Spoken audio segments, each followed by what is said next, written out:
Okay, so yes, I have changed my background. It was boring the hell out of me, so I'm sure it was boring anybody who might actually be watching these. And yes, I decided to do this story in color, pretty color, even though it's one of my darker ones, darker stories. So this is when, way back when my first spirit experiences of any kind, and it was when I was a teenager.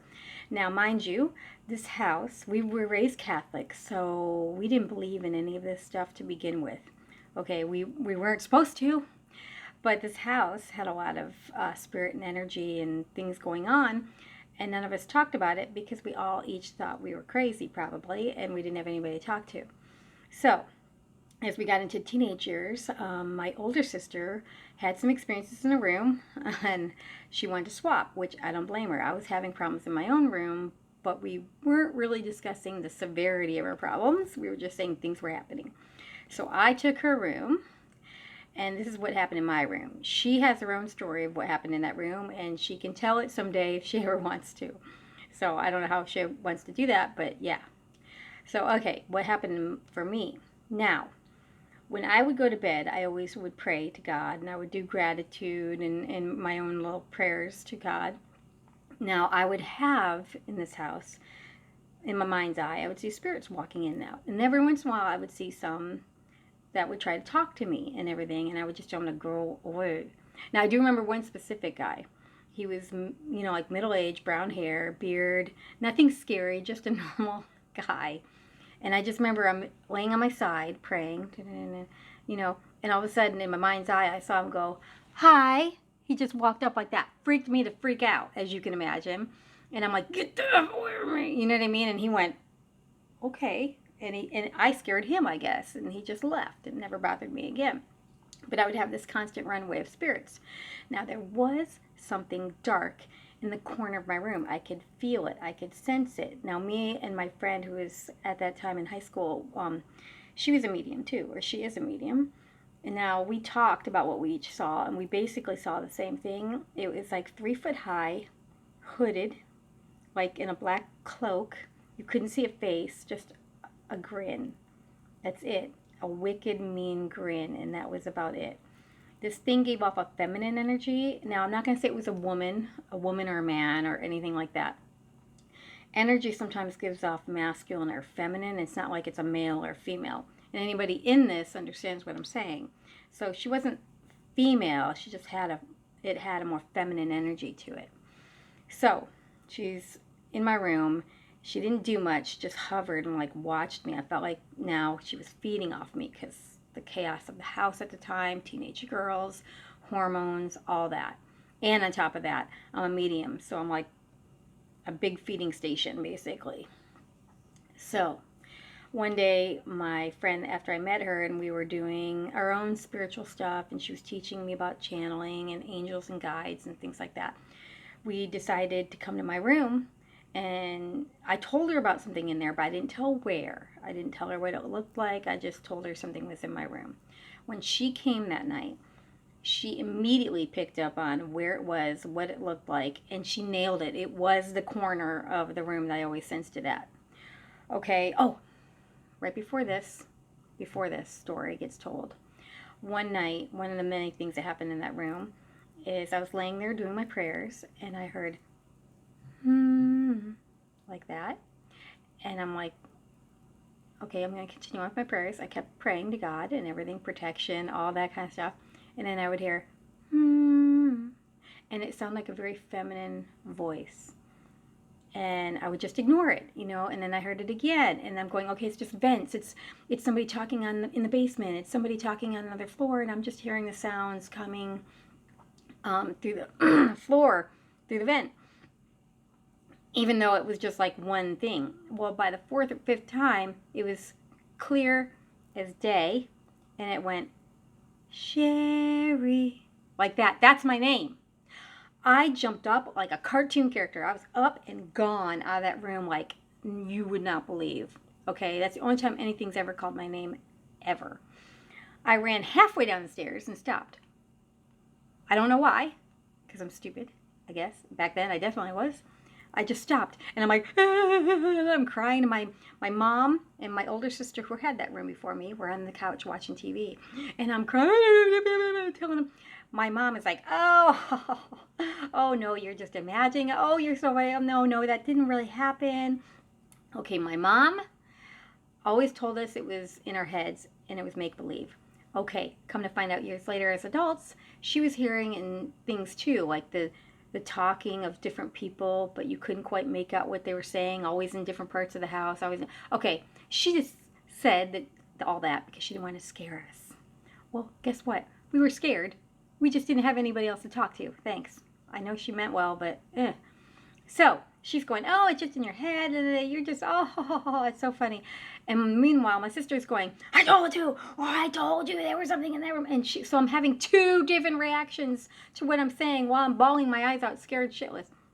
Okay, so that's happening, and I'm crying. I don't know how my mom did it. I don't know exactly what was said, but she told me to go back upstairs and go to sleep. And I did. What? I don't even know why. There's no way in hell now I would go back and sleep in a room where something just called my name. Not without exercising it and getting the hell out of there. There's no way. But I did. So stupid. Anyway, nothing happened to me. Okay, so now I've got my friend in the room. She sees it, all this kind of stuff. So we're like, okay, we're going to do our channeling session. We're going to try and communicate with it before banishing it and getting rid of it, I guess. That was our plan at 18, you know. We knew what we were doing, right? Okay, so we get on my bed, cross-legged, and we're holding hands. We're doing joining our hands. Now, this thing also had a familiar cat, a ghost cat, that would walk up my bed at night. I could feel it walking up my bed. I could feel the purring, everything. And that was its calling card. That cat always showed up right before I could sense her in the room.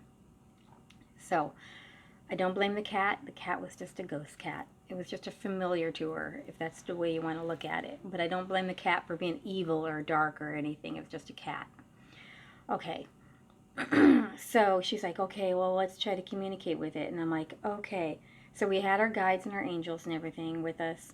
And all of a sudden the thing went, I felt it come right up just and stop right next to me, next to the bed. And she goes, it just came right up next to you. And I'm like, I know, because she saw it, I felt it. And I go, okay, so I'm like, what do we do? I don't know what we're doing. And she goes, well, it wants to talk through you, so do you want to let it inside so we can talk to it? And I'm like, okay, sure.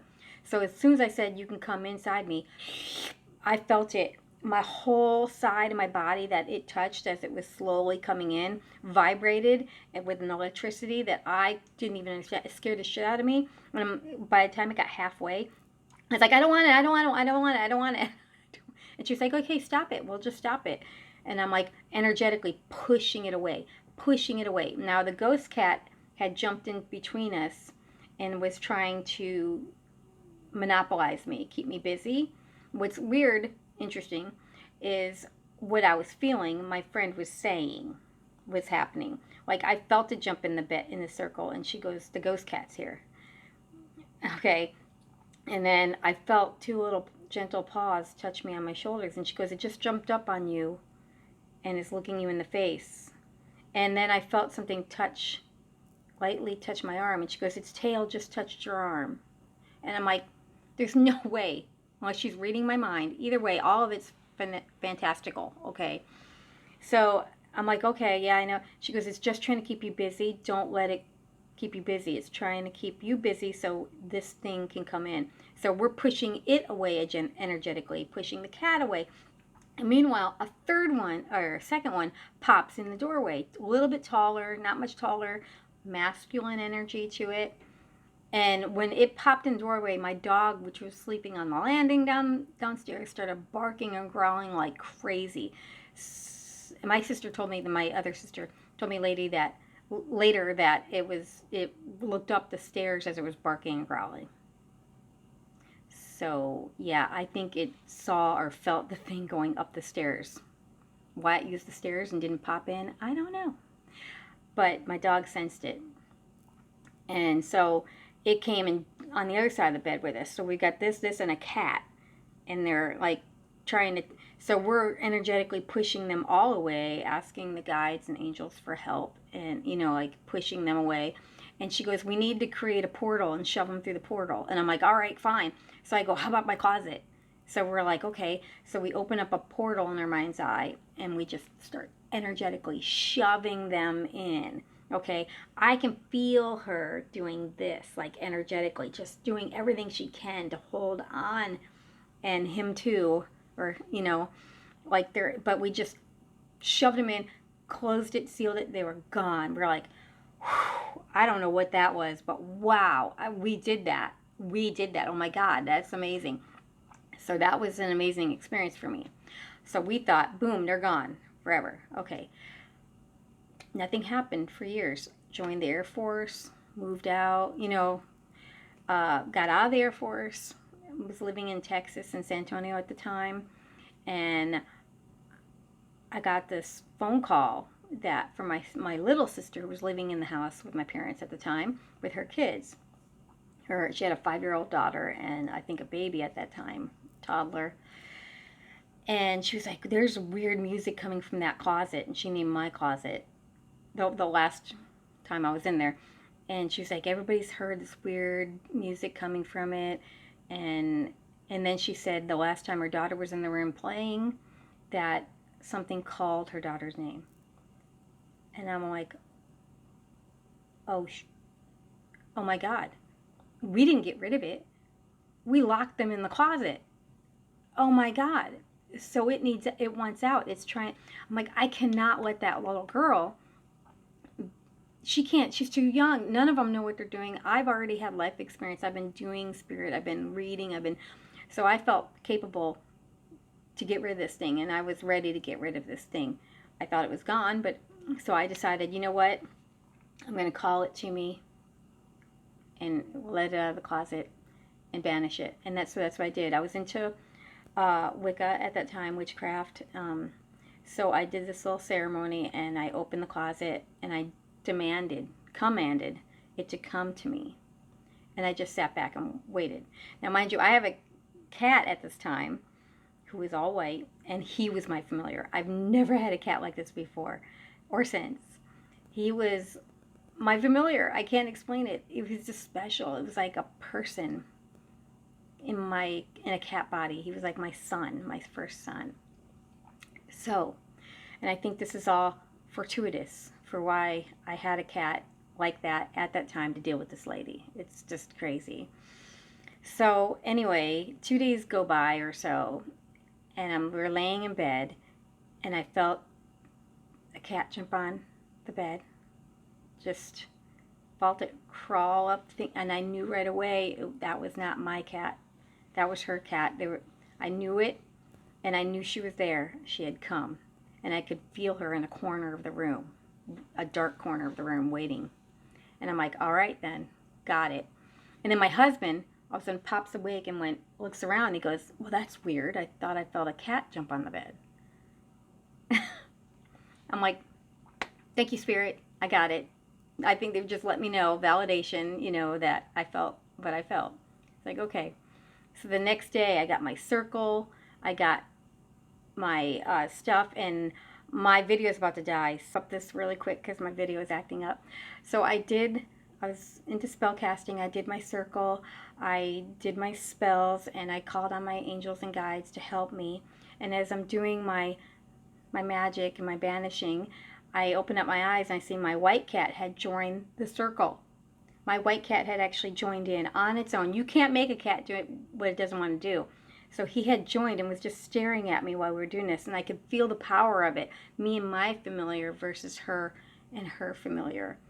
And I did this whole thing. By the time I blew out the candle and cut the cord, I knew she was gone forever. I haven't felt her anywhere since, or my parents, I guess, at that house, or my family. I saw her being taken away by angels, and she's gone. So that's that story.